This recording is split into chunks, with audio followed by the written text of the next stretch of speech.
Baik, terima kasih Ibu dan Bapak. Izinkan saya membuat spotlight ya, biar lebih mudah, lebih jelas begitu ya. Baik, hari ini saya diminta untuk membawa politik dalam perspektif perjanjian baru. Jadi waktu Pak Dimas meminta saya untuk menyampaikan materi ini, maka konsepnya sebetulnya adalah pengantar perjanjian baru, tetapi kemudian karena Circles Indonesia konsentrasinya adalah eh, secara khusus masuk ke masyarakat, termasuk politik begitu, maka kemudian saya diminta dalam konteks ini.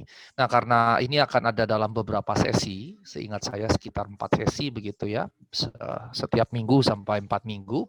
Maka saya membaginya dalam beberapa bagian begitu, dan hari ini saya ingin berbagi mengenai dunia kekristenan mula-mula, seputar kekristenan mula-mula begitu.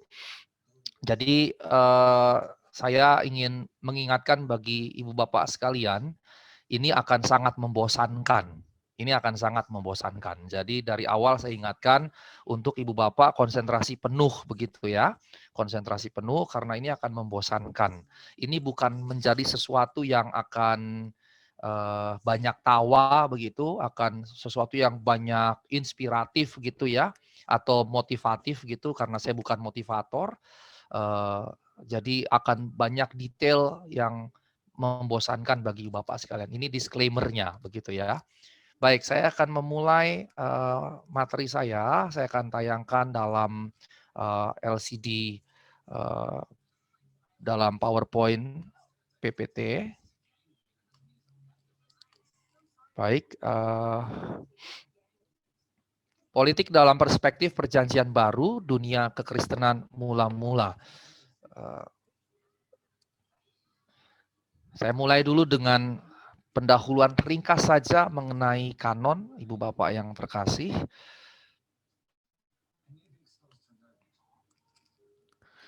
Kanon Alkitab kita hadir dalam konteks khususnya, Alkitab PL dan PB maksudnya, yaitu kebutuhan akan adanya kumpulan tulisan yang dinilai sebagai kitab suci yang diilhami oleh Allah.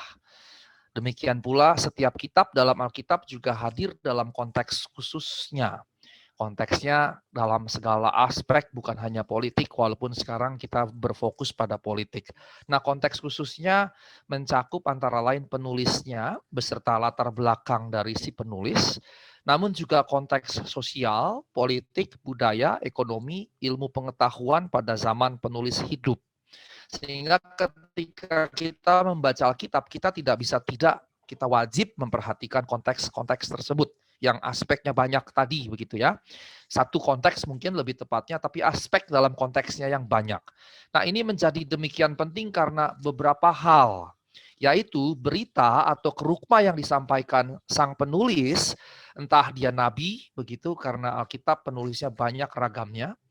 Ada yang nabi, ada yang raja, ada yang gembala, ada yang pemimpin bangsa, ada yang rasul, murid-murid Yesus, dan macam-macam.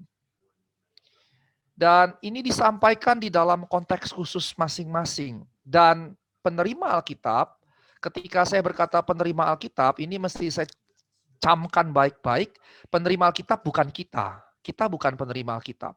Kita ini penerima 2000 tahun kemudian, bahkan kalau perjanjian lama 3000 tahun kemudian. Ya, seringkali saya perhatikan ketika orang membaca Alkitab, dia membaca seakan-akan dia penerimanya. No, itu salah sama sekali. Kita bukan penerimanya. Pembaca Alkitab atau penerima Alkitab dari masing-masing kitab adalah masyarakat atau umat khusus sang penerima. Misalnya Matius itu pembaca pertamanya komunitas atau jemaat atau gereja Matius. Markus yang menerima adalah komunitas jemaat Markus, yang beda konteksnya. Tadi saya sedang pindahan rumah sebetulnya, jadi saya sibuk sekali 3-4 hari terakhir begitu, dan fisik saya sebetulnya agak lemah hari ini. Dan tadi saya naik mobil begitu membeli karena rumah saya belum selesai diperbaiki begitu, rumah mertua. Dan saya beli cat dengan tukang cat yang saya ajak ngobrol, Kristen begitu. Saya jelaskan karena dia bertanya, Matius itu penerima pertamanya adalah orang-orang Yahudi Kristen. orang Yahudi Kristen. Sementara Markus bisa dikatakan bukan orang Yahudi Kristen. Orang Kristen yang non-Yahudi. Slide-nya memang saya matikan, Pak. Saya ingin menjelaskan apa yang tidak ada dalam slide. Nah, Ibu Bapak yang terkasih dalam Tuhan Yesus Kristus, masing-masing itu penerima pertamanya, penerima itu beda. Kita bukan penerimanya. Karenanya, waktu membaca Alkitab, kita mesti tahu dulu siapa penerima asli.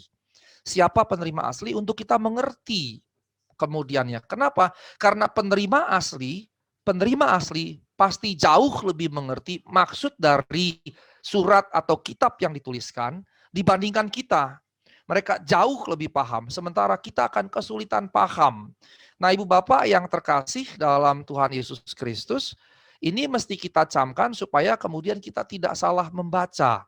Sehingga konteks jadi begitu penting, bukan hanya konteks si penulis, tetapi konteks si pembaca mula-mula. Nah, saya lanjutkan. Ketika teks tersebut ditulis dalam konteks tersebut, maka penerima pertama tulisan tersebut adalah masyarakat atau jemaat atau umat yang hidup pada konteks khusus tersebut. Maka ketika kita bicara politik dalam perjanjian baru, maka kita mesti melihat konteks politik pada saat itu. Kita tidak bisa kemudian menganggap bahwa perjanjian baru sebuah teks yang tidak ada konteks, yang bersifat permanen selama-lamanya. Tidak begitu. Seakan-akan ditulis di ruang hampa. Nah, oleh karena itu, untuk mendapatkan makna literal atau yang disebut dengan sensus literalis atau sensus historikus dari setiap tulisan, konteks khusus masing-masing tulisan jadi sangat penting. Dan bagian Alkitab Perjanjian Lama mencakup periode yang sangat panjang dengan ragam latar belakang yang sangat berbeda, dengan konteks sosial budaya yang berbeda. Ayub misalnya, jelas jauh berbeda. Para pakar Biblika sudah paham sekali menerima bahwa Ayub bukan ditulis dalam konteks Yahudi. Oleh karena itu pembahasan dunia sekitar perjanjian lama ya harus didalami secara khusus dan saya akan bicara langsung pada perjanjian baru.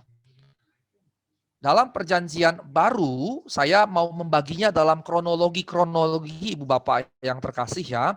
Karena peristiwanya banyak dan sangat berkaitan, maka saya hanya memberikan yang saya highlight dengan warna kuning, begitu ya. Jadi saya mengambil sampai abad keempat sebelum Masehi, Nah, kita mulai dengan Alexander Agung. Mengapa Alexander Agung ini penting? Dia berasal dari Makedonia. Mengapa? Karena dimulai oleh Alexander Agung lah kemudian budaya Yunani meluas, begitu. Dimulai oleh Alexander Agung. Sebelumnya apakah tidak ada? Sudah ada, bahkan sudah sangat kuat, tapi belum meluas. Mengapa? Karena perluasan budaya yang terjadi sejak Alexander Agung adalah melalui okupasi, melalui penguasaan wilayah atau lebih kasarnya, lebih tegasnya penjajahan. Maka abad keempat dimulailah penjajahan Yunani atas Palestina. Kenapa? Karena Alexander the Great kemudian menaklukkan Palestina. Ya, dari Makedonia.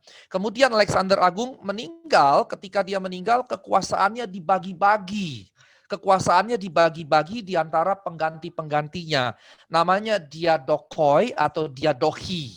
Kalau Yunaninya jadi diadochoi.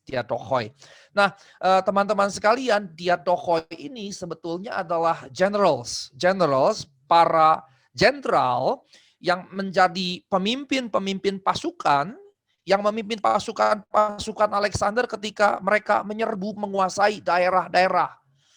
Jadi Alexander punya jenderal-jenderal yang dia utus untuk menjajah, yang cukup sering dia ikut berperang. Namun kemudian yang menyedihkan, Alexander Agung ini mati muda, dan ketika dia mati muda, pewaris tahtanya tidak ada yang dewasa, masih anak-anak semua. Maka ketika dia mati relatif muda, kekuasaannya sudah sangat luas, mencakup sampai Mesir, bahkan sampai Persia. Yang dia belum bisa capai itu sebetulnya India, tetapi ada yang sampai berkata bahwa dia juga mau memperluas sampai ke Cina. misalnya. Tetapi catatan sejarah belum sampai ke sana mencatatnya. Tetapi dia sangat agresif, dia sering memimpin perang bersama jenderal-jenderalnya. Nah, dia mati muda, otomatis karena nggak ada pewaris tahta yang dewasa, maka kekuasaannya dibagi-bagi di antara jenderal-jenderal yang disebut sebagai diadokoi tadi, diadokoi. Nah, Israel termasuk adalah taklukannya, ada di bawah kekuasaannya. Maka kemudian Israel juga kemudian jadi seperti daerah yang dibagi-bagi. Maka Israel pertama-tama berada di bawah kekuasaan Ptolemeus. Ptolemeus itu bermarkas di Alexandria. Jadi ibu bapak yang terkasih, teman-teman sekalian, kalau kita misalnya membaca kisah kembali dari pembuangan, ya kisah kembali dari pembuangan, Israel kembali dari pembuangan, maka sebetulnya sejak itu bukan berarti bahwa Israel bebas dari penjajahan. Ya, tidak berarti dia bebas dari penjajahan. Mengapa? Karena kemudian di abad keempat dia dijajah lagi, hanya tidak dibuang. Nah, Ptolemeus ini dari dinasti Ptolemait begitu ya. Ini salah seorang jenderal dari Alexander Agung. Jenderal dari Alexander Agung yang kemudian ketika Alexander meninggal tadi, kekuasaannya dibagi-bagi di antara para jenderal tadi, maka Mesir dikuasai oleh Ptolemeus. Ptolemeus ini menguasai Mesir tetapi bukan keturunan Firaun sebelumnya. Bukan keturunan Firaun sebelumnya. Dia menjadi orang Yunani yang berkuasa atas Mesir dan sekitarnya termasuk Israel atau Palestina. Nah, pusatnya adalah kota Alexandria yang dibangun oleh Alexander the Great tadi. Dan Ptolemeus menjadikan itu sebagai ibu kota kerajaannya. Dan dia menyatakan dirinya sebagai Firaun. Walaupun tidak ada garis keturunan dari Firaun-Firaun sebelumnya. Nah, kemudian abad ketiga sampai abad kedua atau akhir abad kedua masuk ke abad 1 begitu ya. Septuaginta kemudian ditulis dalam kondisi seperti ini, ditulis ke dalam bahasa Yunani. Dari Septuaginta itu dari 70 dalam bahasa Latin gitu, Septuaginta. Maka konon yang menerjemahkan 70-72 orang begitu. Mengapa? Karena ternyata Ptolemeus ini sosok yang penerusnya yang di era ini, sosok yang sangat menyukai pendidikan dan buku-buku. Dia membangun perpustakaan yang besar, dia kumpulkan. Bahkan dari bahasa-bahasa asing, dia suruh diterjemahkan ke dalam bahasa Yunani. Itu sebabnya kita punya Septuaginta sebetulnya. Kita punya bahasa Yunani untuk perjanjian lama. Karena kaisar atau raja yang memerintah atas wilayah Mesir yang juga berkuasa atas wilayah Palestina yang adalah sebetulnya orang Yunani, begitu mencintai keilmuan, maka dia minta semua kitab dari berbagai budaya diterjemahkan ke bahasa Yunani. Dan dia membiayai itu, dia bikin kemudian perpustakaan yang sangat besar. Nah, kemudian di tahun 198 sampai 142, kekuasaan atas Palestina direbut oleh Antiochus III. Nah, Antiochus III ini juga orang Yunani. Dia keturunan dari Antiochus pertama, dan Antiochus pertama ini adalah salah satu jenderal Alexander Agung. Jadi setelah dipecah-pecah ada Antiochus, ada Ptolemeus. Nah, Antiochus ini sebetulnya berkuasa mengambil kekuasaan Alexander Agung tadi di wilayah Persia. Babel, Persia, sekitar situ. Tetapi kemudian keturunannya Antiochus ketiga berperang melawan keturunan Ptolemeus tadi, Ptolemeus IV yang menjadi Firaun Mesir karena sejak kakek moyangnya mengklaim sebagai Firaun begitu. Ya, jadi Antiochus III kemudian berperang dan Antiochus IV menyerbu Mesir. Jadi pertama-tama Palestina dulu dia kuasai. Maka Ptolemeus kehilangan kekuasaan atas Palestina. Dan kemudian Antiochus IV, anaknya, bahkan mengalahkan Mesir. Sehingga kemudian Palestina dikuasai, Mesir juga kemudian dikuasai. Nah, di momen ini orang-orang Yahudi dipaksa, sebelumnya Ptolemeus lebih moderat. Bahasanya harus Yunani, ada kultur, ada budaya, bagian-bagian dari budaya Yunani yang memang masuk ke dalam masyarakat setempat, tetapi selebihnya dia membiarkan local traditions berkembang dan Ptolemeus menjadi sosok yang moderat begitu. Tetapi Antiochus IV menjadi sosok yang tidak moderat, bahkan bisa dikatakan radikal. Jadi orang-orang yang dari suku-suku bangsa lain, dari bangsa-bangsa lain yang dia kuasai, wajib memberikan persembahan korban kepada dewa-dewa yang mereka sembah. Ini tentunya Yunani begitu ya, tetapi Yunani itu politeistik, ada ragam banyak dewa. Nanti di bagian paling akhir saya akan jelaskan sedikit. Nah, kemudian di tahun ini setelah Antiochus IV tadi ya memaksakan persembahan, memberikan persembahan kepada dewa tadi, dewa kafir dalam tanda kutip, maka 168-167 ini muncul seorang imam Yahudi. Imam Yahudi, sebagian sumber mengatakan dia imam besar, bernama Matatias Makabeus. Kalau diterjemahkan bisa Matias Makabeus begitu, karena Matatias adalah juga berarti Matias begitu. Dia seorang imam Yahudi dan dia memimpin perlawanan terhadap Antiochus. Ini dinasti Seleucid. Nah, kemudian setelah dia berperang, berikutnya Judas Makabeus yang menggantikan ayahnya Matatius ini memperoleh menang dengan perlawannya, memperoleh kebebasan beragama dari yang Antiochus IV tadi, begitu ya. Dan ini ada pemberontakan yang dikerjakan oleh orang-orang Yahudi di bawah dinasti Makabeus ini, dari Matatias yang pertama memulai, kemudian anaknya Judas Makabeus. Nah, kemudian anaknya berikutnya, berarti cucunya Jonathan Makabeus memimpin pemberontakan sebagai pemimpin pemberontakan. Nah, di sini di tahun 150 kemungkinan muncul Eseni dan Farisi dan menguat begitu ya. Jadi Farisi juga kelompok Farisi yang muncul di zaman Yesus juga sebetulnya kelompok keagamaan tetapi juga kelompok politik begitu ya. Karena memang keagamaan dan politik dalam konteks Yahudi berkaitan erat. Ini yang memimpin perlawanan saja adalah imam atau imam besar. Nah, kemudian tahun 142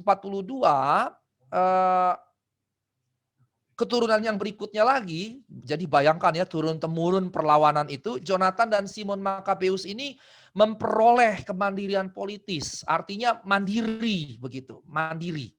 Nah, rekan-rekan sekalian, Simon inilah yang kemudian membentuk dinasti yang disebut Hasmonea. Hasmonea ya, dinasti Hasmonea. Nah, ini nanti berlanjut sampai pada titik Herodes Agung. Mengapa sampai pada titik Herodes Agung? Karena mulai dari sini dinastinya disebut Herodian. Karena berbeda gitu ya, bukan lagi keluarga. Nah, rekan-rekan sekalian,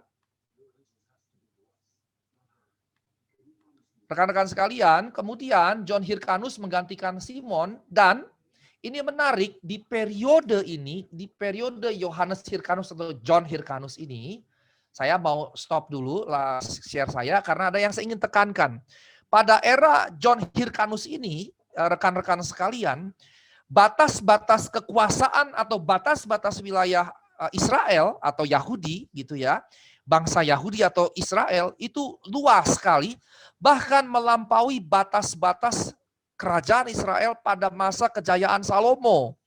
Daud, Israel jadi jaya, menang perang, hampir selalu menang perang, besar tetapi tidak sebesar kerajaan Salomo. Pada era Salomo, kerajaan Israel jadi semakin besar, wilayahnya makin luas. Tetapi yang menarik, di era John Hyrcanus ini, batas-batas wilayah kerajaan Israel jauh lebih luas dibandingkan batas kerajaan Salomo. Nah, rekan-rekan sekalian, mengapa saya tutup dulu share screen saya? Karena saya ingin tekankan, ketika dinasti Hasmonea di bawah John Hyrcanus memiliki batas wilayah yang jauh lebih luas dibandingkan batas wilayah Salomo, banyak orang yang berpikir ini Mesias yang diharapkan.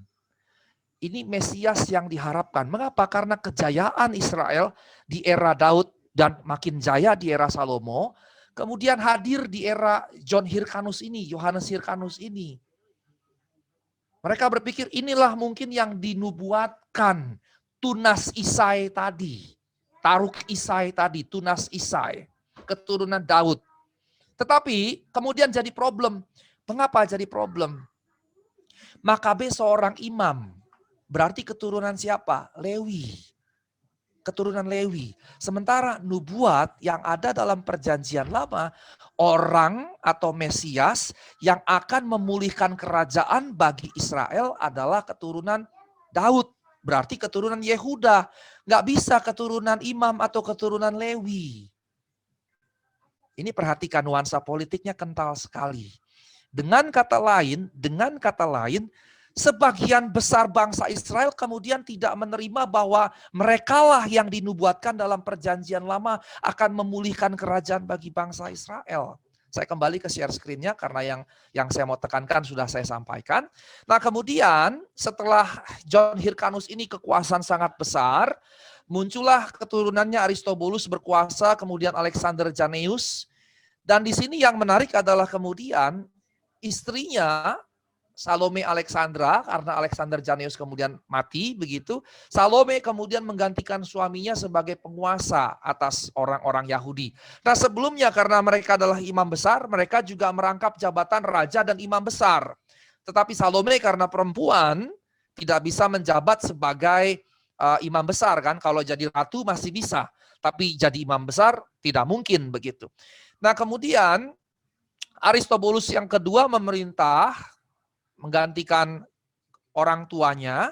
Nah di periode ini, rekan-rekan sekalian, di periode inilah kemudian Jenderal Pompei datang menyerbu tahun 63. Jenderal Pompei datang menyerbu Israel dan menghancurkan sebagian, termasuk merusak sebagian bait Allah.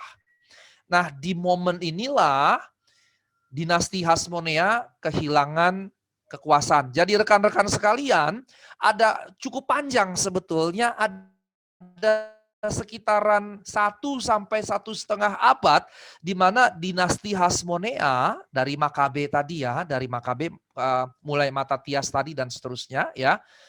1,5 abad lah kira-kira, 1 sampai 1,5 abad, periode lumayan panjang. Bangsa kita belum 1 abad, kita berharap bangsa kita lewat 1 abad, jangan sampai kacau, pecah belah setelah 1 abad. Beberapa bangsa di Eropa, Cekoslovakia misalnya pecah. Jadi Ceko dan Slovakia, jadi Czech dan Slovakia. Misalnya seperti itu, begitu ya. Beberapa negara yang lain juga terpecah. Uni Soviet kemudian setelah komunisme kalah, maka tinggal Rusia yang besar dan yang lain kecil-kecil. Gak sampai 1 abad kan, gak sampai, kehancuran itu gak sampai 1 abad. Nah karenanya kita belum sampai 1 abad, kita berharap negara kita, bangsa kita, suara bangsa kita bisa tembus 1 abad begitu ya, bisa tembus 1 abad. Dinasti Hasmonea 1 sampai 1,5 abad, lumayan panjang dan sangat luas, lebih luas dari Salomo. Ini poin penting karena kemudian berkaitan dengan pengharapan mesianik atau messianic hope begitu. Dan messianic hope karenanya selalu bernuansa politis. Nah, rekan-rekan, dari apa yang saya jabarkan tadi, mereka bukanlah penggenapan nubuat perjanjian lama. Dan kemudian terbukti ketika tahun 65-63, Jenderal Pompei menghancurkan kerajaan dan dinasti Hasmonea. Begitu ya. Nah ketika mereka menghancurkan Israel, maka sebagian bait Allah dihancurkan. Kemudian dikuasailah oleh Romawi tentunya. Dan karenanya Hyrcanus yang memerintah atas sebagian orang Yahudi, tadinya dia berkuasa mewarisi dinasti Hasmonea yang besar, kemudian dihancurkan Pompei, dia tetap berkuasa tapi dia memegang kekuasaan yang kecil. Kemudian di sini tampillah Julius Caesar sebelum Masehi, kemudian ada detail yang lain yang saya tidak bacakan, Aristobulus III kemudian jadi imam besar, kemudian muncullah Herodes Agung yang menenggelamkannya di tahun 40 sampai 35 sebelum Masehi. Disinilah mulai dinasti Herodian. Jadi dari dinasti Hasmonean beralih ke dinasti Herodian. Nah, dinasti Herodian ini adalah dinasti yang campuran, mereka memiliki keturunan atau darah Yahudi tetapi campur dan mereka ditugaskan oleh Roma untuk berkuasa. Karenanya dia jadi perpanjangan tangan, bukan lagi sebagai raja dan kerajaan yang merdeka. Dan Hasmonea kemudiannya selesai. Nah, ketika kerajaan atau dinasti Hasmonea selesai, dengan kata lain, pengharapan akan Mesias, Messianic hope tadi berlanjut. Karena mereka jadinya berpikir, oh itu bukan Mesias. Selain karena dari Lewi, keturunan Lewi, yang kedua hancur begitu. Nah, rekan-rekan sekalian, karenanya setelah dipegang oleh Herodes, masuk dinasti Herodian, pengharapan mesianik itu tetap mereka miliki.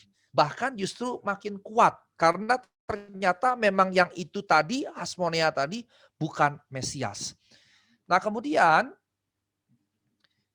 tahun 37 sebelum Masehi, Herodes Agung kemudian menaklukkan Yerusalem dan memulai kekuasaannya sebagai raja. Dan tadi saya katakan bahwa Jenderal Pompei menghancurkan Yerusalem, merusak sebagian bait Allah.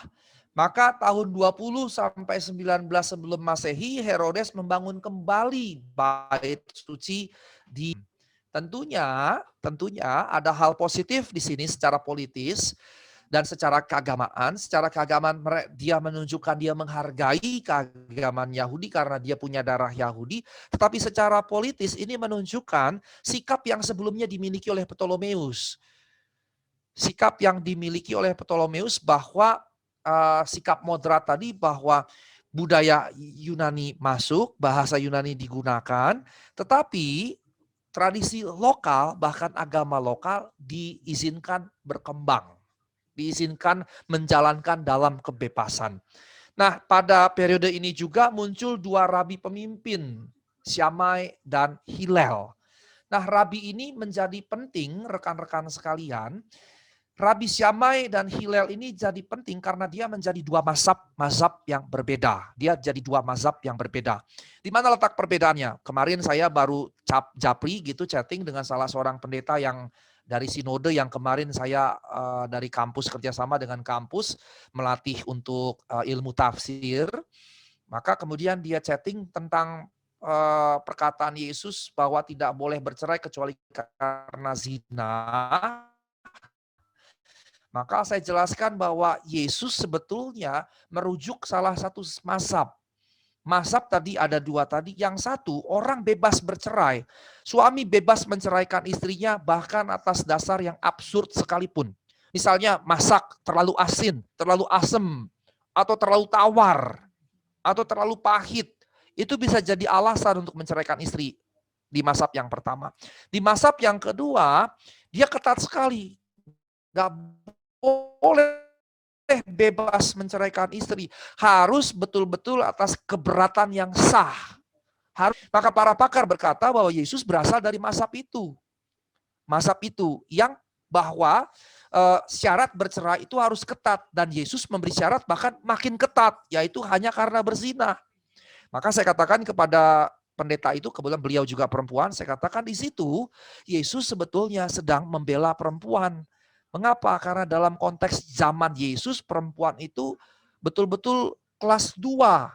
Masih lajang jadi properti bapaknya, menikah jadi properti suaminya. Jadi perempuan pada zaman itu hanya properti lelaki. Nanti akan saya bahas sedikit mengenai budaya tadi, mengenai kebudayaan tadi. Nah rekan-rekan sekalian, Yesus masuk mazhab yang kedua yang ketat, bahkan membuat peraturan lebih ketat lagi, hanya satu syarat orang boleh bercerai, zina begitu. Karena Yesus membela perempuan yang tertindas haknya pada zaman saat itu. Nah dua mazhab ini berasal dari dua rabi besar pada zaman saat itu. Nah kemudian ini Yesus dari Nazaret lahir, kemudian Herodes Agung meninggal, jadi lahirnya Yesus berdekatan dengan matinya Herodes Agung yang pertama kali memulai dinasti Herodian tadi.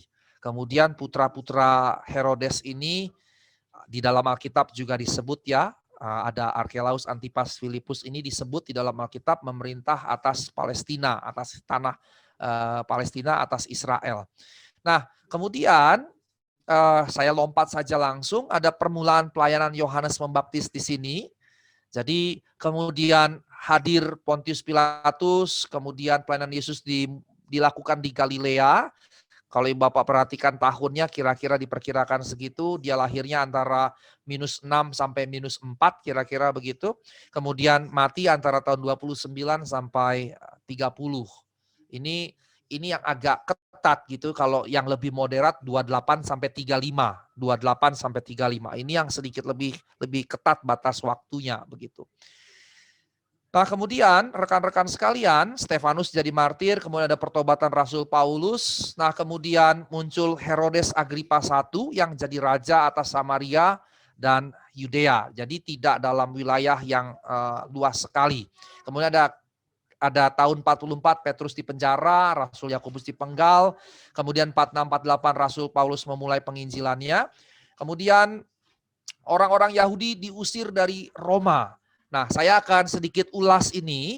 Ketika ini terjadi, ini ada di Kisah 18 ayat 1 sampai 2, orang-orang Yahudi diusir dari Roma karena dianggap membuat kerusuhan.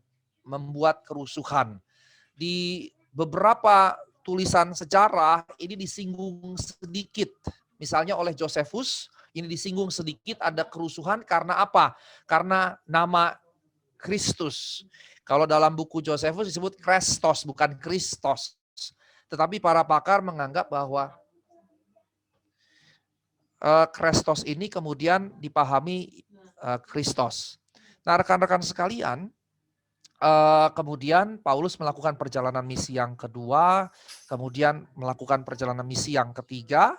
Nah, di momen setelah orang Yahudi diusir tahun 48-49, Nero muncul sekitaran 8 sampai 10 tahun kemudian Nero jadi kaisar. Nah, Nero jadi kaisar itu di momen itu ketika dia jadi kaisar terjadilah persekusi Kristiani. Persekusi terhadap orang-orang Kristen. Nah, di masa ini kemudian Paulus ditahan, pergi ke Roma, setidaknya 2 tahun di situ dan kemudian dia ditangkap begitu, kemudian dia disidang, diadili dengan proses yang panjang sekali, kemudian dia dihukum mati dengan dipenggal kepalanya. Kemudian setelah itu Petrus juga pergi ke Roma, kemudian Yakobus saudara Yesus, kalau tadi Rasul Yakobus, sekarang Yakobus saudara Yesus yang menulis surat Yakobus saudara Yesus. Kemudian muncullah penganiayaan atas orang-orang Kristen di Roma, kemudian sebagian orang Kristen meninggalkan Yerusalem dan seterusnya. Tahun 62 sampai 64, kemudian Petrus dan Paulus meninggal dalam masa penganiayaan Nero. Jadi tahun 64 ini, sekitar tahun 64 Roma dibakar, kemungkinan besar oleh Nero, dan orang Kristen dipersalahkan, dituding sebagai penyebab sepertiga kota Nero habis dibakar atau terbakar begitu. Kemudian terjadilah persekusi itu. Nah, tahun 66 sampai tahun 73 terjadilah perang Yahudi pertama melawan Roma. Dan pemberontakan Yahudi kalau tadi kan 63 sebelum Masehi. Nah, sekarang setelah Masehi, jadi jarak 1 abad terjadi lagi pemberontakan. Nah, perang Yahudi atau pemberontakan ini akhirnya berakhir dengan Yerusalem dihancurkan. Nah, rekan-rekan, Yerusalem dihancurkan di tahun 70.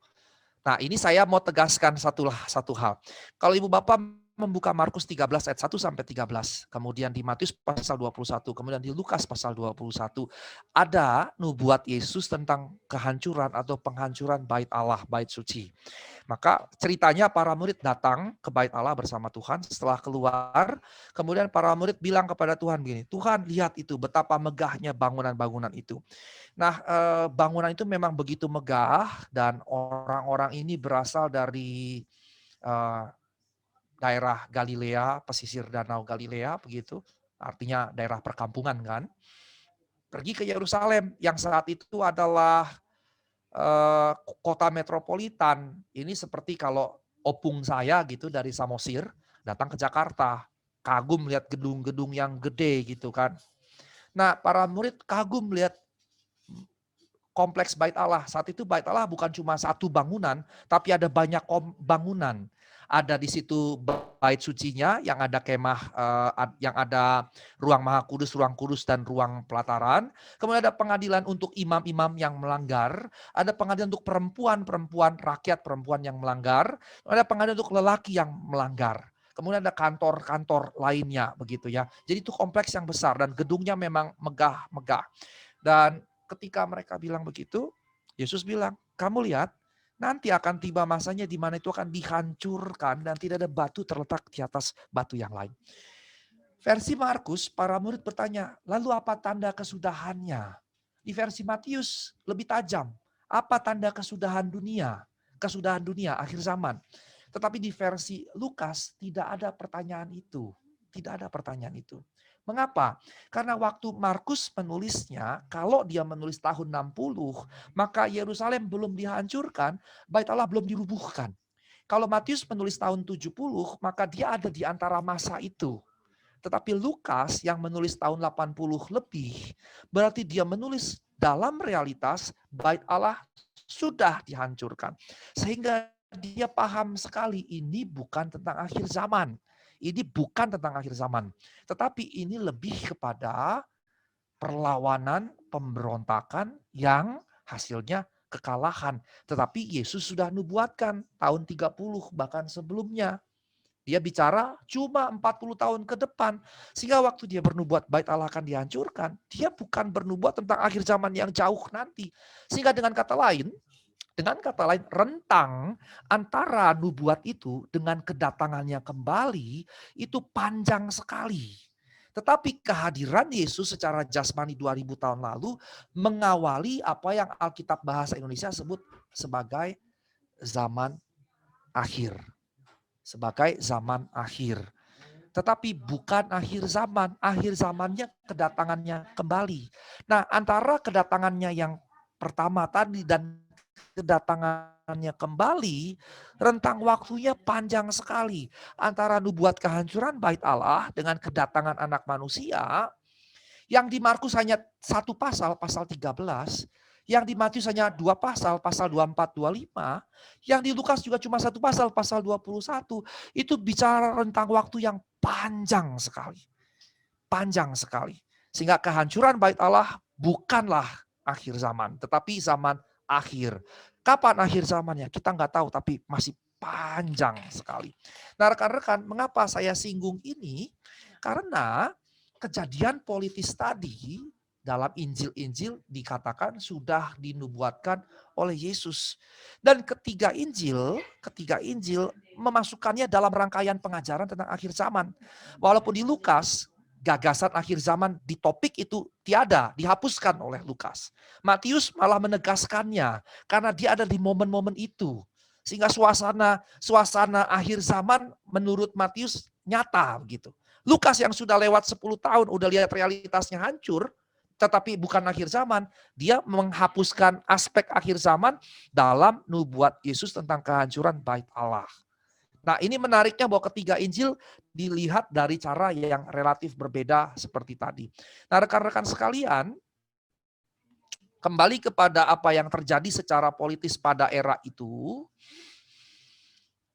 ketika orang-orang Yahudi dihancurkan, kalahkan, kemudian terjadilah eksodus, penyebaran mereka kemana-mana dimulai dari saat itu.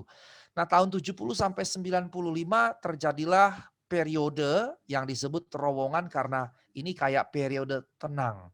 Tidak ada banyak kejadian pada saat itu. Tidak banyak kejadian. Dan kemungkinan di periode ini kitab Didache ditulis. Nah, saya masuk pada bagian yang terakhir dari sini, 70 sampai 90 dalam masa pasca kehancuran Yerusalem tadi gitu ya. Dengan semangat bagaimana melakukan kebangunan kembali, kebangkitan keagamaan kembali setelah dihancurkan sedemikian rupa. Maka kemudian mereka bertemu di Yamnia, dan ketika mereka bertemu di Yamnia, mereka mengupayakan reformasi Yudaisme. Reformasi Yudaisme. Dan rekan-rekan ada satu poin penting di sini terkait reformasi pasca kehancuran ini.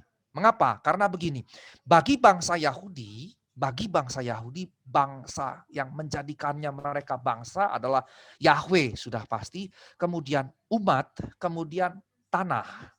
Tetapi presensi Yahweh dilambangkan dengan bait Allah. Bait Allah menggambarkan presensi Yahweh di antara umat. Sehingga setiap kegiatan mereka fokusnya adalah pada umat. Kalau ibu bapak membaca misalnya Markus 13 ayat 3, saya share teks Alkitab kita, saya ingin tunjukkan pada rekan-rekan sekalian. Markus 13 ayat 3.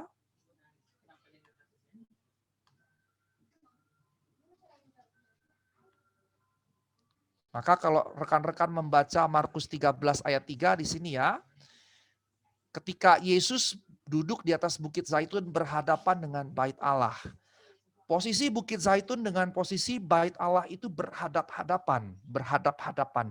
Bait Allah itu ada di atas bukit walaupun tidak terlalu tinggi. Di seberangnya ada Bukit Zaitun. Dan Yesus senang sekali berdoa sendiri di Bukit Zaitun.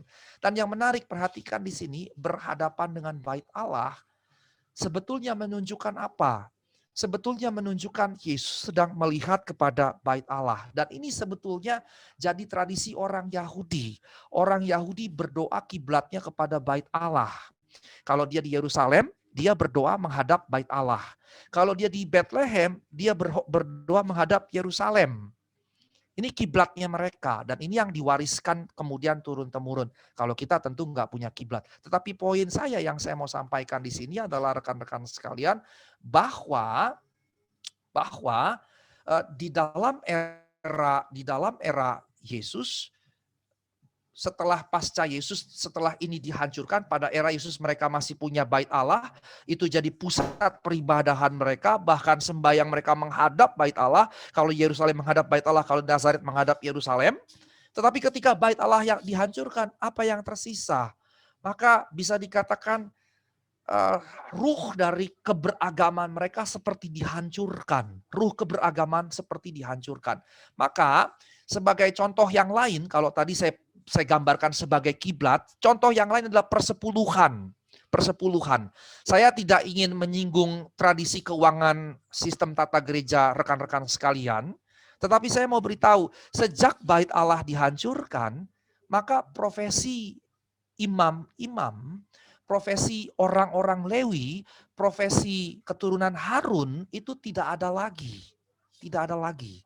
Tidak ada profesi imam Lewi, imam-imam orang Lewi atau keturunan Harun, tidak ada lagi. Karena profesi-profesi itu tidak ada lagi, maka mereka tidak lagi membayarkan persepuluhan. Tidak lagi membayarkan persepuluhan. Makanya menjadi aneh ketika orang-orang Kristen mengadakan lagi persembahan persepuluhan. Sementara orang Yahudi sejak bait Allah dihancurkan, profesi imam, Lewi dan keturunan Harun tadi tidak ada, dan mereka kan yang menerima persepuluhan tadi untuk hidup mereka, karena tidak ada lagi, maka orang-orang Yahudi tidak lagi memberikan persepuluhan. Yang kedua, karena mereka sebagian besar terusir dari tanah perjanjian, bekerja di luar tanah mereka, maka mereka tidak mempersembahkan lagi hasil dari tanah mereka. Dan ini berlaku sejak saat itu. Ini poin penting yang mesti kita ingat baik-baik terkait hal ini. Saya berlanjut lagi. Saya memasuki poin yang berikutnya, ini saya abaikan saja, bahasa yang Yesus gunakan. Nah, rekan-rekan sekalian, dalam bagian bahasa-bahasa yang Yesus gunakan, kita biasanya, saya ingat sekali, kita biasanya diajarkan bahwa Yesus hanya berbahasa Aram. Begitu ya. Nah, dunia di mana Yesus lahir dan berada, baik sebelum dia hadir maupun sesudahnya, adalah dunia yang multibahasa. Dunia yang multibahasa. Orang-orang Yahudi berbahasa Ibrani. Tetapi kemudian bahasa Ibrani pada zaman itu lebih jadi bahasa klasik yang digunakan dalam sinagoge-sinagoge, dalam liturgi-liturgi. Nah, berikutnya perbauran orang-orang Yahudi berbahasa Ibrani dengan orang-orang Syria menghasilkan bahasa Aram, yaitu bahasa Syria dengan alfabetnya Ibrani. begitu ya. Misalnya, salah satu contohnya, anak manusia. Anak manusia dalam bahasa Ibraninya adalah Ben Adam. Dalam bahasa Aramnya adalah Bar Nasya. Bar Nasya. Nah, Bar itu Ben, Nasya itu Adam. Nah, pada zaman Yesus, bahasa yang digunakan paling tidak berarti ada bahasa Ibrani, terutama dalam liturgi-liturgi, mau tidak mau harus pakai bahasa Ibrani. Tapi kemudian hadir bahasa Arab yang jadi bahasa percakapan sehari-hari. Nah, penjajahan Romawi atas Palestina, atas tanah Palestina, seperti yang sudah saya jelaskan dengan panjang lebar untuk kita mengerti kondisi politis, geopolitis bahkan pada saat itu, menghasilkan apa? Tadi saya sudah katakan bahwa bahasa Yunani ketika entah waktu era Alexander Agung atau waktu Ptolemeus atau waktu Antiochus, maka bahasa Yunani menjadi bahasa percakapan. Mereka wajib menggunakan bahasa Yunani. Nah, rekan-rekan sekalian, pengaruh bahasa Yunani menjadi begitu kuat. Nah, dalam periode berikutnya ketika Romawi mulai berkuasa, dan di era Yesus sudah Romawi yang berkuasa, walaupun budaya Yunani sudah memengaruhi banyak wilayah kehidupan, tapi bahasa Romawi mulai masuk karena orang Romawi sudah mulai berkuasa. Bahasa Romawi adalah bahasa Latin dan cukup besar peranannya bagi daerah Palestina. Kira-kira seperti itu. Nah, dalam dunia akademik biblika, abad 19, abad 20 yang warisannya sampai sekarang masih kita pahami, banyak orang, rekan-rekan sekalian berpikir bahwa zaman Yesus orang hanya berbicara bahasa Aram. Yesus hanya berbicara berbahasa Aram. Bahasa Aram memang bahasa yang umum dipakai pada zaman itu, yang jadi semacam lingua franca, bahasa percakapan. Jadi orang memahaminya ya orang hanya uh, one lingual gitu ya. Nah, ini menjadi penting sekali. Kalau orang bilang orang yang bisa 4 bahasa quadrilingual, yang 3 bahasa trilingual, kalau 2 bahasa itu bilingual begitu ya. Kalau 1 bahasa apa istilahnya? Ibu Bapak tahu tidak? Waktu saya di Jerman studi S3 saya pernah berguyon sama teman-teman saya dari orang Amerika begitu ya. Saya bilang begini, if one person speaks 3 languages, he is a trilinguist atau trilingual. If a person speaks 2 languages, then he's a bilingual atau bilinguist. Terus saya tanya, what do you call a person who speaks only one language? Saya tanya begitu sama teman-teman saya di Amerika. Maka dia bingung, apa istilahnya Sigor? Maka saya bilang, if one person speaks 3 languages, he's a trilingualist atau trilinguist. If one person speaks 2 languages, he's a bilingualist atau bilinguist. If one person speaks only one language, he is American, saya bilang begitu. Wah, dia langsung marah begitu. Tetapi kan orang Amerika kemana-mana ngomongnya bahasa Inggris tok kan gitu kira-kira ya. Nah teman-teman, ternyata pemahaman bahwa zaman Yesus orang hanya bicara bahasa Aram sudah ditolak. Di abad ke-21 ini, pakar-pakar biblika sudah memahami bahwa pada zaman Yesus orang-orang sudah terbiasa untuk multilingual. Paling tidak 4 bahasa. Apa itu? Yunani, Latin yang dari luar, yang dari dalam Ibrani dan Aram. Paling tidak 4. Nah ini jadi bahasa percakapan yang normal, jadi interaksi yang normal bagi orang-orang di Palestina saat itu. Sehingga karenanya mulai diyakini bahwa Yesus pasti mengetahui bahasa Yunani. Hal ini dipastikan berdasarkan penemuan artefak-artefak sastra maupun non-sastra pada pertengahan abad ke-20 khususnya di Qumran maupun di situs-situs gurun pasir lainnya. Dan penemuan-penemuan ini menyingkapkan setidaknya keberadaan penggunaan 4 bahasa ini, Ibrani, Aram, Yunani, dan Latin di Palestina kuno, termasuk di era Yesus hidup. Ini jadi common practice. Jadi praktek yang umum pada zaman itu. Nah, kenyataan bahwa perjanjian baru kita ditulis dalam bahasa Yunani menunjukkan bahasa Yunani bukan bahasa Aram, adalah bahasa yang prestisius, yang jangkauannya lebih luas. Seandainya hanya ditulis oleh mereka dengan bahasa Aram, jangkauannya nggak luas. Hanya mereka yang ngerti dan berarti nggak banyak. Tetapi dengan ditulis bahasa Yunani, tujuannya untuk jangkauannya lebih luas. Karena saat itu bahasa itu menjadi bahasa yang digunakan secara umum dan jadi prestisius begitu. Nah, rekan-rekan sekalian, saya ingin masuk kepada slide yang berikutnya. Saya mau masuk ke dalam, oke ini sudah tadi, masuk ke dalam bangunan. Rekan-rekan sekalian, saya mau menampilkan bahwa pada zaman itu konstruksi bangunan juga sudah relatif bagus. Ini adalah Raja Herodes yang membangun aqueduct. Tahu ya aqueduct? Aqueduct itu saluran air, dan dia membangun saluran air yang begitu panjang. Dia membangun aqueduct ke Kaisarea Filipi dari mata air di daerah Syuni. Panjangnya berapa panjang? 30 kilometer arah utara. Bayangkan panjang sekali. Dan bayangkan pengerjaannya butuh berapa banyak orang. Tetapi paling tidak kalau lihat apa yang diciptakan di desain di sini, ya, maka nampak bahwa desainnya sangat kuat. Perhatikan struktur yang setengah lingkaran tadi dan perhatikan bagaimana batu-batu tadi disusun.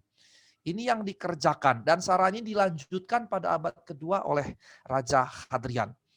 Kemudian ini adalah benteng dan istana Herodes sisa-sisanya, di mana mereka membangun kolam renang yang terletak di timur Bethlehem.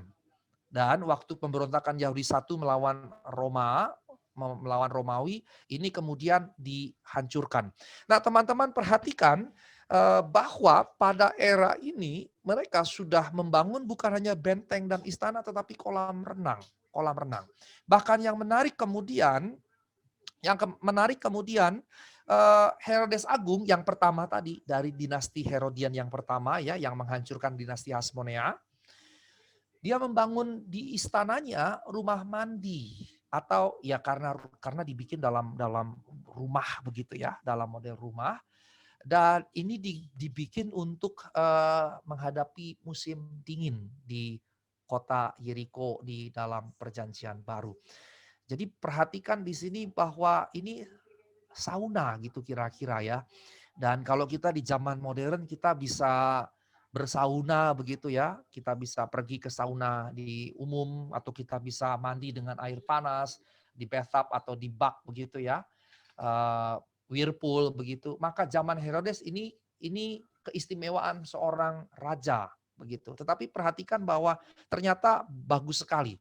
Nah kemudian restorasi yang belum lama dilakukan pada bagian sudut tenggara dari Bukit Bait Allah dengan gerbang rangkap 3, triple gate yang direstorasi oleh Raja Herodes. Tadi yang saya sudah katakan dihancurkan sebagian tetapi tidak hancur total, kemudiannya dibangun di restorasi. Makanya kita tidak sebut sebagai pembangunan kembali tapi restorasi.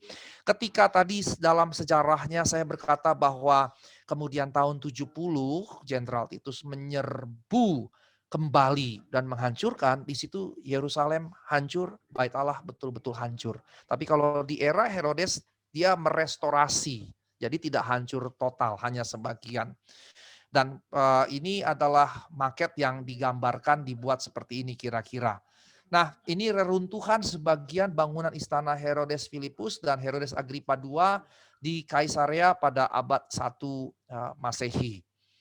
Nah, rekan-rekan yang terkasih, kalau kita melihat semua bangunannya ini kira-kira maket rekonstruksi dalam bentuk yang kecil Bait Suci Herodes dari posisi dari arah utara. Yang tadi saya katakan kalau kita diam di situ itu kita kecil sekali di situ, begitu ya. Jadi wajar kalau para murid bilang, "Tuhan lihat, Rabi lihat betapa megahnya bangunan-bangunan ini." Memang megah, tapi Tuhan menubuatkan kemudian dihancurkan dan kehancurannya memang karena kekuasaan politik Kekaisaran Romawi yang menghancurkan daerah Palestina saat itu.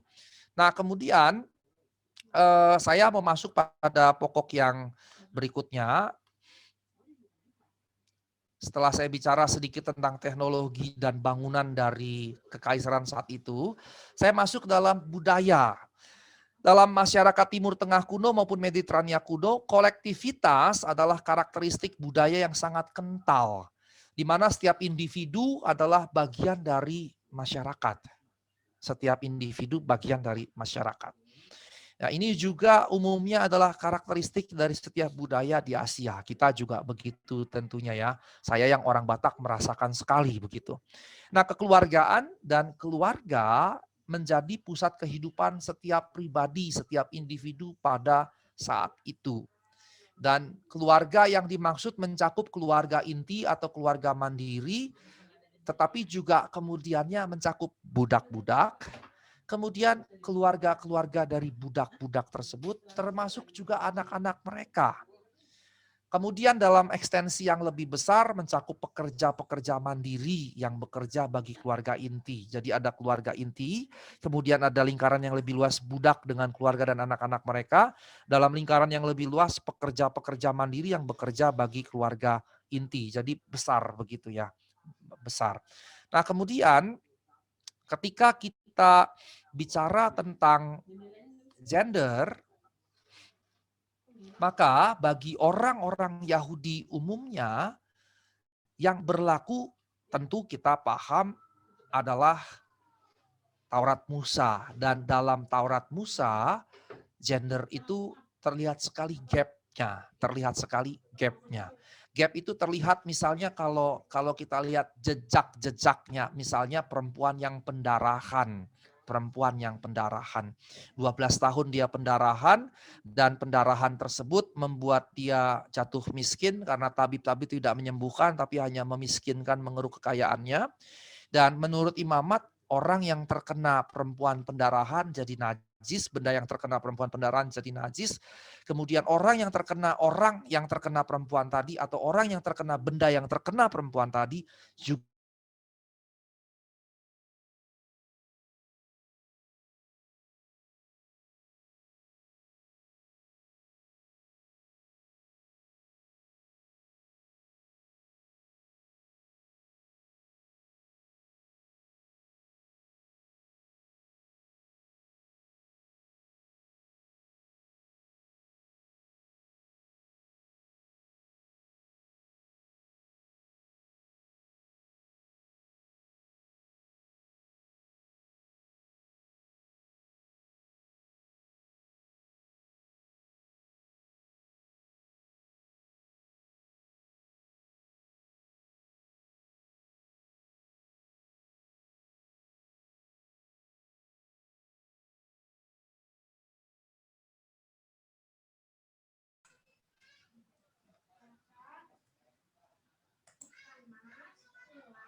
Halo, selamat Pak pembicara kita Pak Sitanggang. Ada gangguan? Maaf, ada gangguan ya. Mungkin saudara-saudara, sahabat Circles, sambil menunggu acara gangguan dari Pak Sitanggang, mari mungkin kita bisa, saya mau ingatkan dulu pengumuman ya, sebelum ini. Saya ingatkan bahwa sahabat Circles yang belum mendaftarkan diri dalam Kalbu oleh Bapak Profesor Franz Magnis Suseno dan Keju oleh Dr. Simon Lili Cahyadi dapat segera daftar melalui WA Circles di 08886193 ya. Saya ingatkan karena pendaftaran ini yang terakhir besok ya. Tidak salah. Saya mengingatkan dan juga Bapak Ibu yang belum mendaftarkan di chat kita pendaftaran di link yang ada di link itu boleh didaftarkan ya, absensi ya Pak ya, Bapak Ibu. Jangan lupa. Ya. Bagi yang mau bertanya, saya persilakan juga bisa mengisi di chat ya, Bapak Ibu, saudara sekalian, bisa di chat kalau ada yang pertanyaan sambil menunggu Pak Sitanggang, Dr. Sitanggang untuk kembali bersama dengan kita. Bagi yang bertanya bisa memberikan chat-nya. Ya.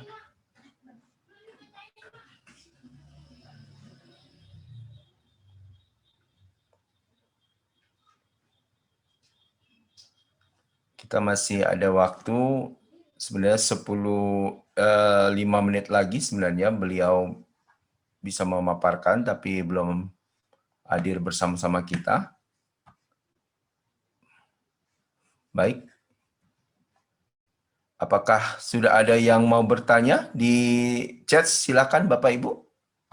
Sahabat Circles bisa menuliskan di kolom chat yang sudah disediakan.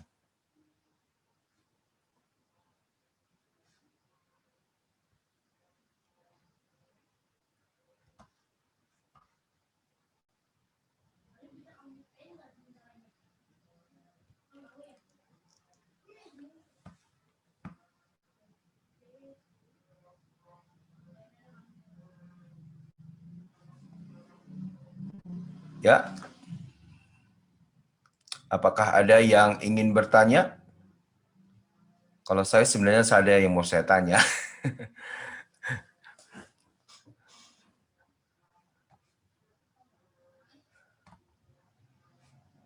Apakah sudah mengerti semua, sahabat Circles?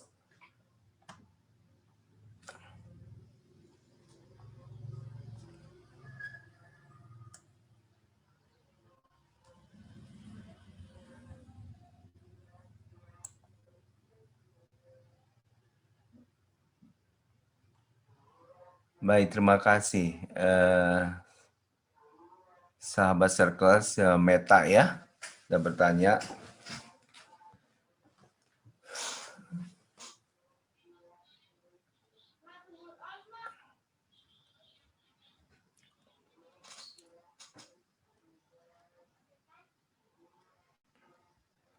Ya.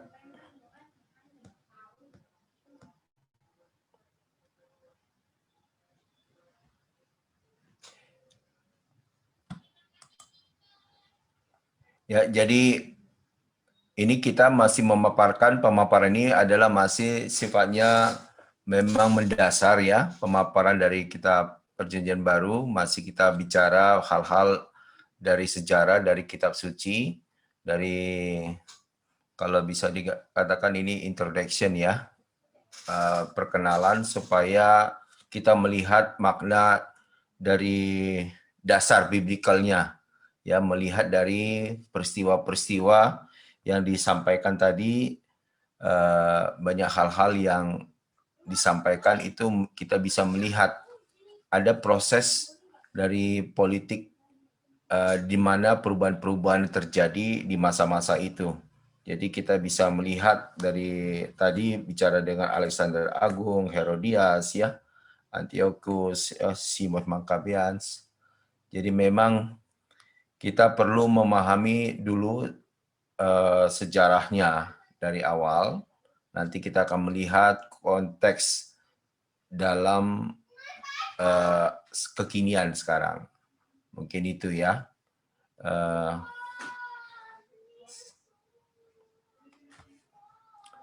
Mungkin supaya ini kita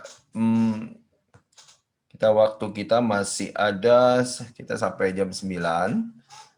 Jadi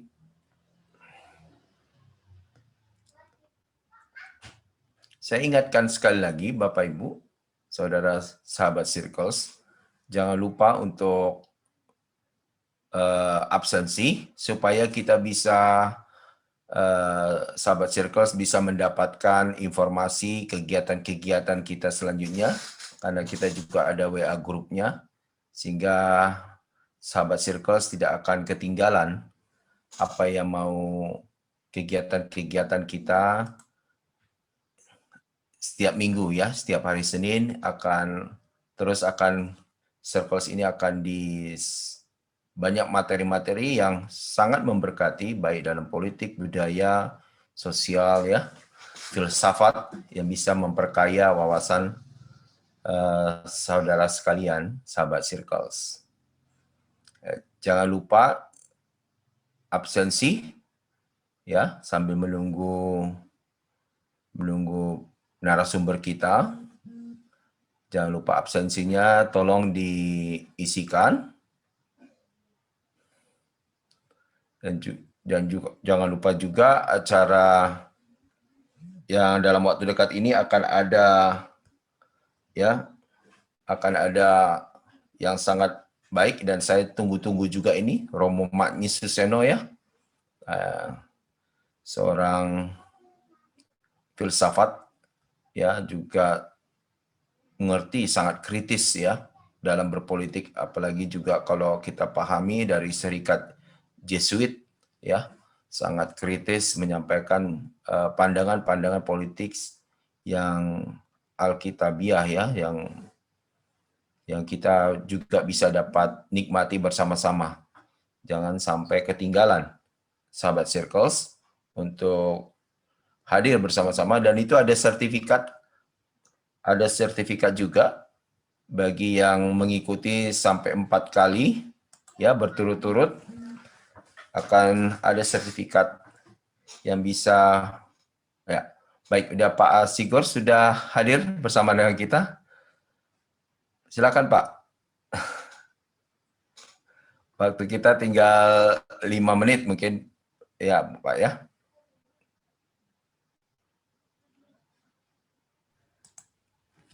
Baik, mohon maaf rekan-rekan sekalian, saya tadi terlempar dari internet dan tadi agak lambat saya bisa masuknya. Mohon maaf sekali lagi untuk gangguan ini. Apakah suara saya terdengar, Bung Jeff? Terdengar Oke, Pak. baik, saya lanjutkan Mantap. ya Bapak ya pada bagian yang tadi ya. Sekali lagi saya mohon maaf atas gangguan tadi, gangguan teknisnya. Saya share screen kembali apa yang saya akan sampaikan. Baik, terima kasih. Pak, tolong saya dijadikan co-host supaya saya bisa sharing. Mas Dimas atau siapa gitu. Sudah, Bang.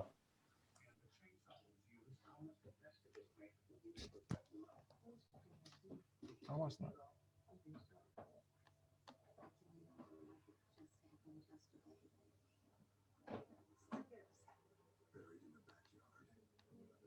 Oke, saya coba share ya. Apakah saya sudah bisa? Oke, baik, sudah bisa. Baik.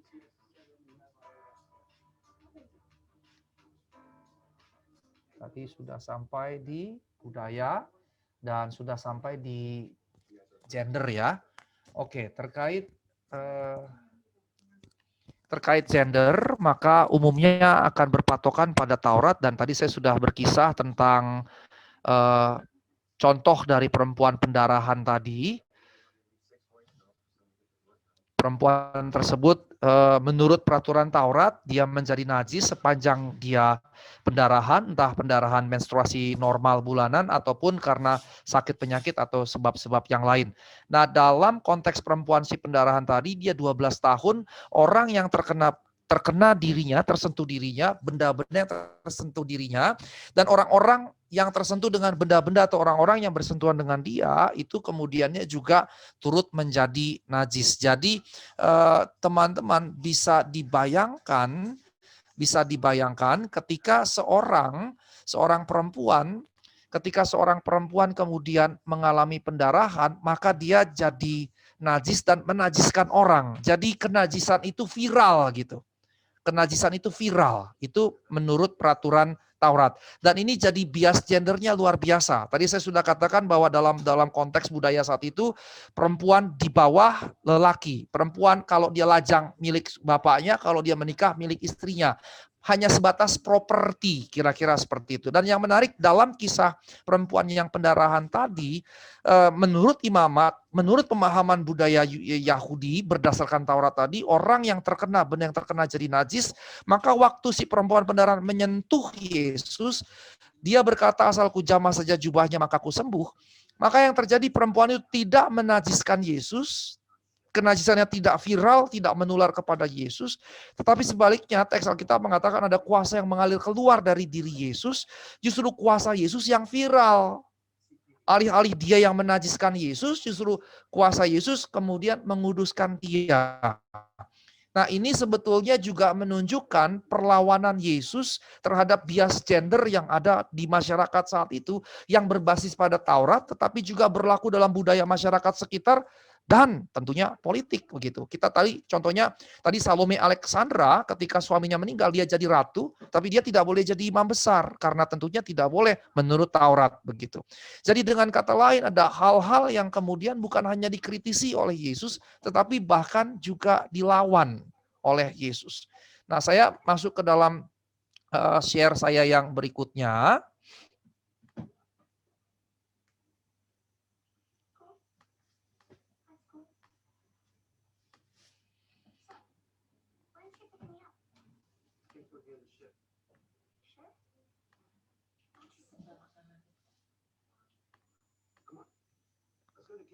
Sebentar, saya buka slide saya dulu. Ya. Nah, dalam wilayah kekuasaan kekaisaran Romawi yang berlaku adalah hukum Romawi. Nah, rekan-rekan perhatikan kayak ada kontradiksi begitu ya, atau kayak ada dua layer, ada dua standar gitu. Kalau dalam konteks dunia modern ini mirip seperti Cina daratan dengan Hong Kong begitu.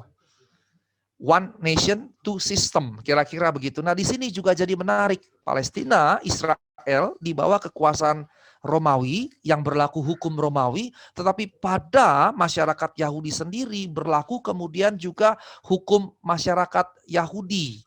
Dan ini menjadi menarik, berlaku seperti ada dua sistem atau dua struktur hukum begitu. Tetapi kemudiannya dibagi berdasarkan cakupan-cakupan.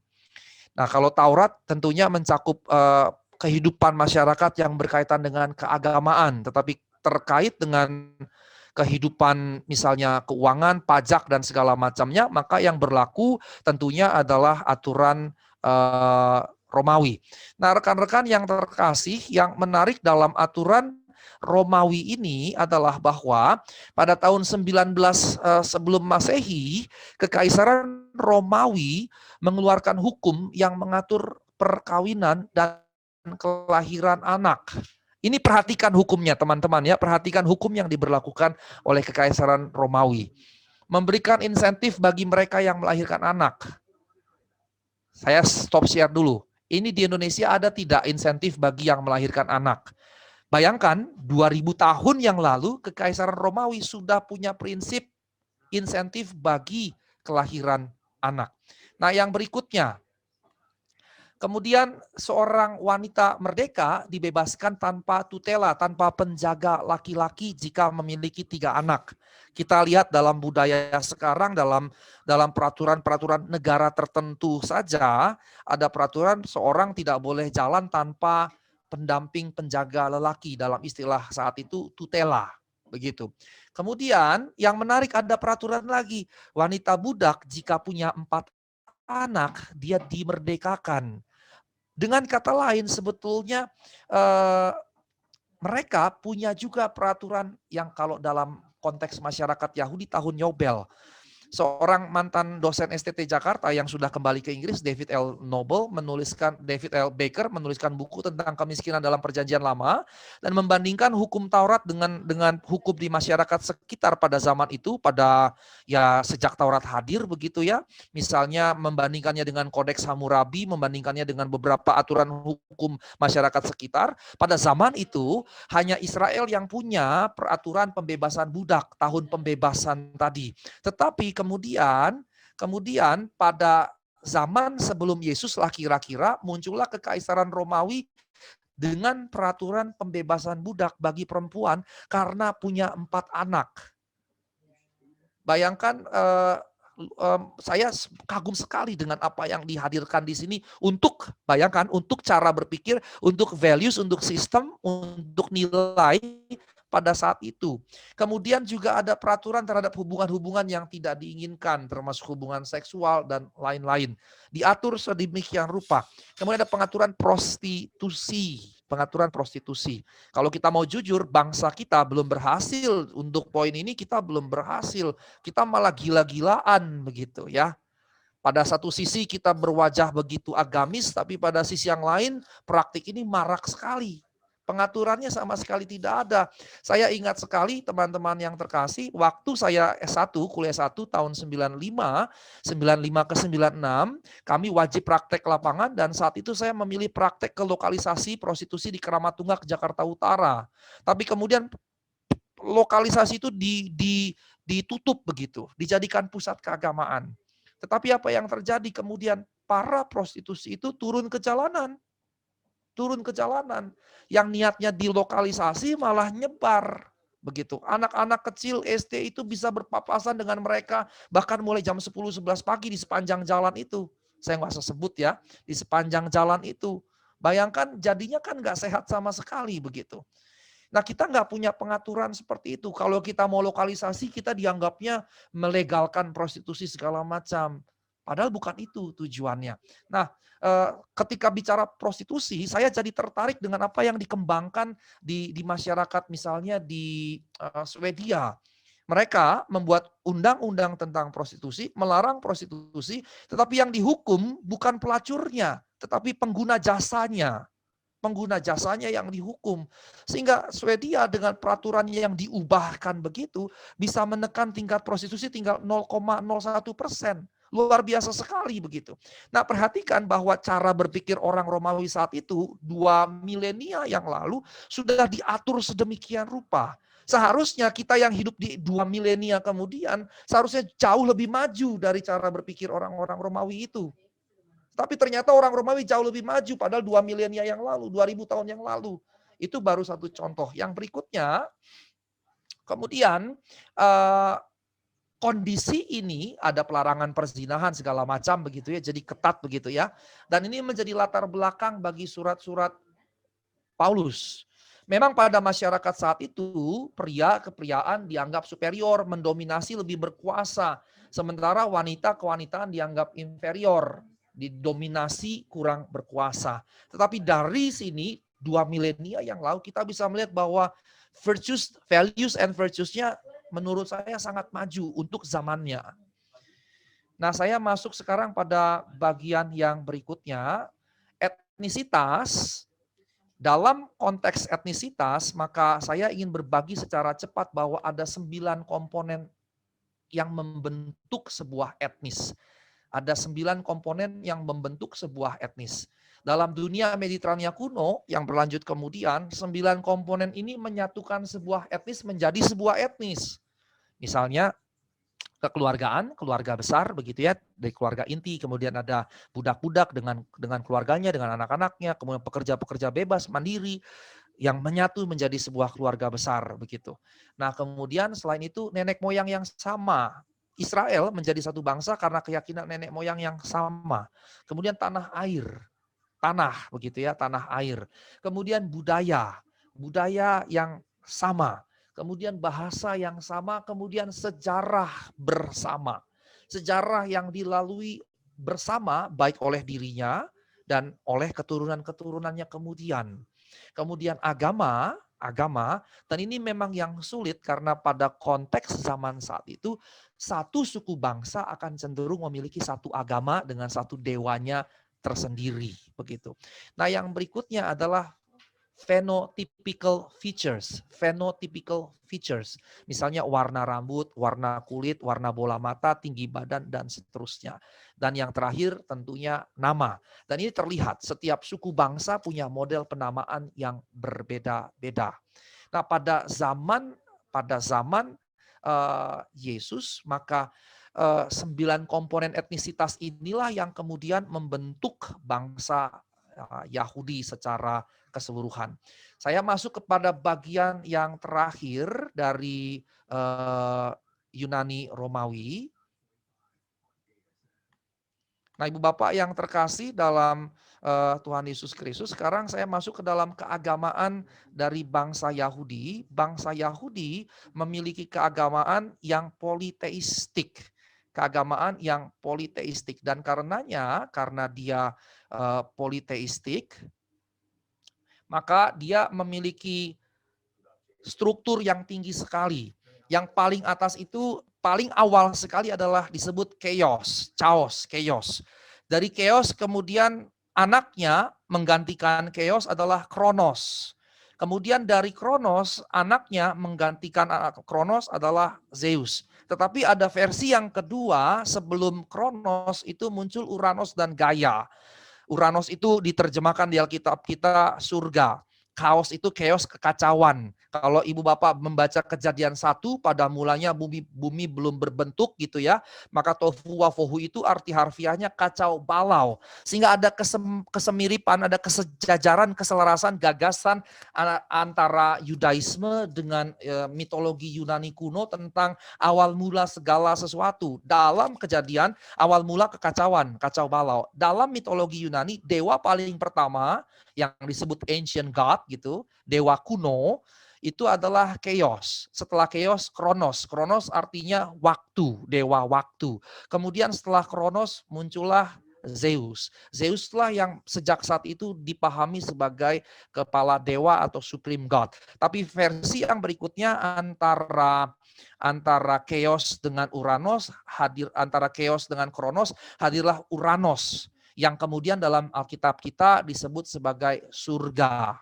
Begitu, surga. Nah, rekan-rekan sekalian, keagamaan ini menjadi konteks kehidupan masyarakat Yunani yang sangat politeistik yang dihadapi oleh orang-orang Yahudi, Karenanya saya membawa kepada sebuah semacam konklusi ringkas, orang-orang Yahudi pada zaman Yesus berada dalam titik perjumpaan antara 3 kekuasaan besar, yaitu Mesir di bawah, kemudian ada Romawi di atas, kemudian ada Babilonia dan sekitarnya Media Persia di sebelah kanan. 3 inilah yang kemudian saling bertempur untuk merebut kekuasaan. Dan Palestina, tanah Palestina ada di antara 3 kekuasaan budaya besar tadi. 3 budaya besar. Di atas itu Yunani Romawi, kemudian di kanan itu ada Babel, Persia, Media Persia yang berlanjut dengan Persia, di bawah itu Mesir, begitu 3 ini. Sehingga Palestina tidak pernah terlepas dari gonjang-ganjing, tekanan, bahkan okupasi politik dari kerajaan-kerajaan besar. Cina, ada kisah bahwa Alexander Agung sempat mau ke sana gitu dan sempat ingin menyerbu India, tetapi kabarnya ada semacam legend atau dongeng begitu bahwa dia tidak sampai di India karena dia ketemu dengan seorang bijak dari India yang membuatnya tidak jadi menyerbu India begitu. Tetapi artinya pada zaman itu sudah mengenal budaya India dan eksistensinya dan juga Cina. Tapi 3 yang berkuasa di situ. Sehingga dengan kata lain, orang-orang Yahudi termasuk Yesus, termasuk para rasul berada dalam konteks politik seperti itu. Berada dalam konteks kerajaan Israel yang terus-menerus dihantam oleh kerajaan-kerajaan sekitar. Sementara ada janji pengharapan Mesias tetapi tidak kunjung terpenuhi. Dan pengharapan Mesias adalah pengharapan politik. Sehingga dengan kata lain, perjumpaan politis menjadi perjumpaan yang umum di kalangan Yahudi, baik Kristen maupun juga non-Kristen. Sehingga tidak mungkin ketika kita berkata bahwa perjanjian baru itu apolitis, tidak mungkin. Perjanjian baru justru sangat politis. Karenanya para rasul, sebagai kalimat penutup saya yang saya akan jelaskan di sesi ke depan, pekan depan saya akan bicara pengharapan Mesias secara mendalam. para rasul memiliki perspektif bahwa Yesus adalah Mesias politis yang akan mengembalikan kejayaan. Makanya kita jadi mengerti waktu Tuhan bertanya kepada Petrus, menurut orang-orang banyak aku siapa? Petrus jawab Yohanes Pembaptis, Elia, salah satu para nabi. Ketika Yesus bertanya, menurut kamu siapa aku? Petrus bilang Mesias. Tapi ketika Yesus bilang, anak manusia akan diserahkan, mati, dan kemudian bangkit pada hari yang ketiga, Petrus menarik Yesus, dan di Matius, versi Matius, Petrus bilang, sekali-kali Allah tidak akan membiarkan itu terjadi padamu. Mengapa Petrus berespon seperti itu? Karena perspektif Petrus, Yesus akan jadi raja. Akan segera jadi raja. Itu sebabnya kita mengerti kenapa di Markus dan di Matius kemudian Yohanes dan Yakobus mendatangi Yesus dan berkata, nanti kalau engkau datang sebagai raja, taruh kami di sebelah kanan dan kirimu memerintah bersama kamu. Versi Matius lebih gila lagi, yang memintanya adalah ibu mereka sendiri.